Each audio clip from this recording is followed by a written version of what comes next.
Hi, എൻ്റെ പേര് വിഞ്ച. ഞാൻ വയനാട്ടിൽ നിന്നാണ് വരുന്നത്. എന്തുകൊണ്ടാണ് നോർമൽ സ്കൂൾ ചൂസ് ചെയ്യാതെ ഡോപ്പ ഇൻ്റഗ്രേറ്റഡ് സ്കൂൾ ചൂസ് ചെയ്തത്? +1 +2 കഴിഞ്ഞ് ഒരു വർഷം കളയരുത് എന്നുള്ളൊരു ഇതുണ്ടായിരുന്നു. അപ്പോൾ ഞാൻ എനിക്ക് ചെറുപ്പം മുതൽ പ്ലാൻ ഉണ്ടായിരുന്നു എങ്ങനെ എന്ത് ചെയ്യണം ഒക്കെ. അപ്പോൾ ഞാൻ ആ ഒരു വർഷം കളയാണ്ടിരിക്കാൻ വേണ്ടിയിട്ട് ഇങ്ങനെ ഇൻ്റഗ്രേറ്റഡ് സ്കൂളുണ്ട്, അതിന് പോയാൽ ഒരു കുറച്ച് അഡ്വാൻസ് ആയിട്ട് നമ്മൾ പഠിപ്പിക്കും എന്നൊക്കെ പറഞ്ഞപ്പോൾ ഞാൻ അതിനെക്കുറിച്ച് അന്വേഷിക്കാൻ തുടങ്ങി. അപ്പോൾ ഡോപ്പ ഒരു നല്ല ചോയ്സായിട്ട് എനിക്ക് തോന്നി. ഡോക്ടർ ആവണമെന്ന് ആഗ്രഹം വന്നത് എങ്ങനെ? ചെറുപ്പം മുതലേ ഇങ്ങനെ ഒരു ആഗ്രഹം ഉണ്ടേനു ഡോക്ടർ ആവണമെന്ന്. അപ്പോൾ ചെറിയൊരാഗ്രഹേനു, പിന്നെ വലുതായി തുടങ്ങിയപ്പോൾ അതിനോടുള്ളൊരു ഇൻട്രസ്റ്റ് കൂടി. അപ്പോൾ ഡോക്ടർ ഒരു നല്ല ചോയ്സാണ്. അപ്പോൾ ഞാനത് സെലക്ട് ചെയ്തു. എങ്ങനെയാണ് ഡോപ്പയിലെത്തിയത്? ഞാൻ 10th കഴിഞ്ഞപ്പോൾ ഒരു MSFൻ്റെ സ്കോളർഷിപ്പ് എക്സാം എഴുതിയിരിക്കുന്നു.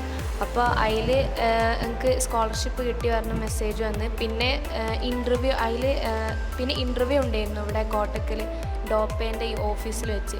അപ്പോൾ അവിടുന്ന് അതിൻ്റെ മുന്നേ ഹാരിസ്ലാൻ സാറിൻ്റെ ഒരു ക്ലാസ് ഉണ്ടായിരുന്നു ഡോപ്പേനെ കുറിച്ച്. അതിൽ നല്ല ഇമ്പ്രസ്സായി, അതിൽ ഭയങ്കര ഇൻസ്പിറേഷനൊക്കെ കിട്ടി.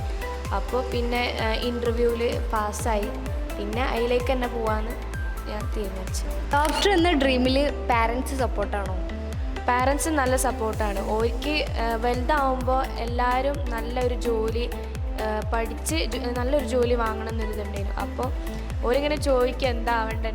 അപ്പം ഞാൻ പറയും എനിക്ക് പ്രത്യേകിച്ചൊന്നുമില്ല. അപ്പോൾ ഉമ്മ പറഞ്ഞ് ഡോക്ടർ ആയിക്കോ, അത് നല്ലതാണ് ഒക്കെ പറഞ്ഞപ്പോൾ പിന്നെ അതിനോട് ചെറിയ ഇൻട്രസ്റ്റ് വന്ന്, അങ്ങനെയാണ് ആഗ്രഹം വന്നത്. പിന്നെ ഇൻട്രസ്റ്റ് വന്ന് പിന്നെ അതിനെക്കുറിച്ച് ഇങ്ങനെ ആലോചിക്കാൻ തുടങ്ങിയപ്പോൾ നല്ല ഇൻട്രസ്റ്റ് ആയിട്ട് തോന്നി. അപ്പോൾ ഓർക്ക് പിന്നെ അഭിപ്രായ വ്യത്യാസമൊന്നുമില്ല, എന്ത് പഠിച്ചാലും ജോബ് കിട്ടിയാൽ മതി, നല്ലൊരു ജോബ്. അപ്പോൾ ഒരു നല്ല സപ്പോർട്ടാണ്.